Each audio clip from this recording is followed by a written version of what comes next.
तर शेवटी ना मन मासं वाटस की ह्या ज्या रत्नाताई पाटीलनी स्मशानभूमीमध्ये भजी तळली होती अमावस्येच्या रात्री, कितीतरी ती हळद लावून सोडून आणि सगळं त्या ठिकाणी गेल्यानंतर सगळ्या गावाला तर लोक नाव तुम्ही काय करतात भेटासारखं अंधश्रद्धेचं निर्मूलन करायला आम्ही त्याचे साक्षीदार आहोत. आम्ही सुद्धा दूर उभे होतो रत्नाताई पाटील अक्षरशः प्रेताजवळ.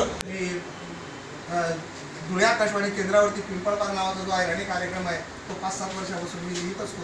रामराम मंडई पिंपळ पायवरला बट्टा पटेल मंडले ज्ञानभाषा आणण्याला रामराम असं ती त्याची सुरुवात असते. तर मला असं वाटतं की रत्नाताई पाटील यांच्या या बोटपाटल्या या संग्रहाला आपण सर्वजण चेअरमन होणार. धन्यवाद.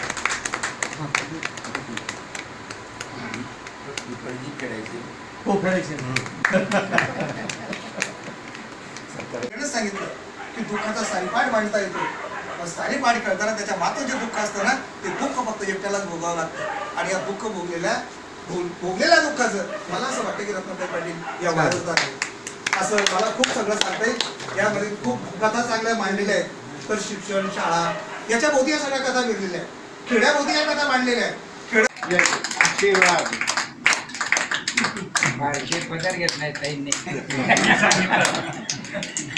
जे म्हणतास की बाईसनच करेल बाईनी शत्रुरास वगैरे. तर मी काय सांगत बाई आता सासू आणि हू बरं का अण्णा साहेब तुम्ही काय म्हणा आपण बोलतोच म्हणतो बोली राहिली आता बोलायला भेटेल तर बोली आता जवळ 2 बाय ती सासू आणि हू. तर सासू आणि हू आता म्हणजे 2 ठिकाणा 2 बाया आणि तो हट्टीपणा मी म्हणत होता की मी कानबाईनी पूजा करायला जावा नाही सासूनाजवळ तेच सांगत होते. पहिले पाटल्या पाहिजेत तर पूजाला जाऊ आणि मग जे रामायण जाय. पण आणखी या ना माझ्या शेती नायकाला थोडंसं वेगळं काय पण हाय गोट पाटल्या लिखानंतर मात्र जर मना पोरगानी ऐकत वाची त्यांनी पटकन सगळं राहू देणार पाटल्याच ना जवळ करी आणि देणार म्हणजे मरावर. भगवंत पाटील सचिव अहिराणी साहित्य परिषद धुळं ही संस्था आम्ही अहिराणी भाषा प्रमाण भाषा व्हायला पाहिजे. अहिराणी भाषा फक्त बोलीभाषा आहे. ती बोलीभाषा न होता ती लिखित स्वरूपात यायला पाहिजे. आणि आजकाल लोक अहिराणी भाषा बोलायला लागतात. अहिराणी लोकेसले बोलतायस लोकेसले समजस पण वाचनाने लिखणं कठीण वाटस. त्यानाकरता आम्हाला प्रयत्न आहे की अहिराणी भाषा जेवढी जास्तीत जास्त लिखेल तेवढे जास्त वाचतील आणि भाषा जेवढी वाचाईन तेवढे त्यांना व्याकरण बी निर्माण होईल. त्यानाकरता आम्ही ही अहिराणी साहित्य परिषद संस्था निर्माण करेल आहेत. आम्हाला साहित्य परिषदना अध्यक्ष माझे आमदार अण्णासाहेब सदाशिव माळीस येतच. मी सचिव शे. आम्ही जवळजवळ 5 वर्षापासून या अहिराणी भाषांना प्रयत्न करीत राहिलो. आतापर्यंत आम्हाला 3 साहित्य संमेलन जायत. पहिलं नेरले, दुसरं पिंपळनेरले आणि तिसरं ते भादरपूरले. दरवर्षीले आम्ही पुरस्कार जाहीर करतोच.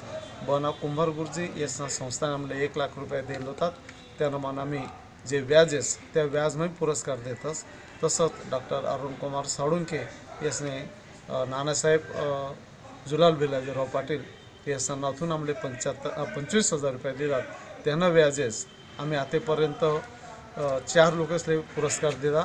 पहिला पुरस्कार द्या रमेश सूर्यवंशी, दुसरा पुरस्कार प्राध्यापक डॉक्टर उषा सावंत, तिसरा पुरस्कार गोकुळ बागुल आणि आता चौथा प्राध्यापक डॉक्टर बापूराव देसाई. या सगळं अहिराणी लेखक आहे. आणि दर मिटिंगला आम्ही अहिराणीनं पुस्तकं समीक्षण करतोच. आणि अहिराणीમાં काय म्हणेले काय वाचाले आणि अहिराणी कशी भाषा आपली लिखाण प्रमाणात जास्तीत जास्त वाढे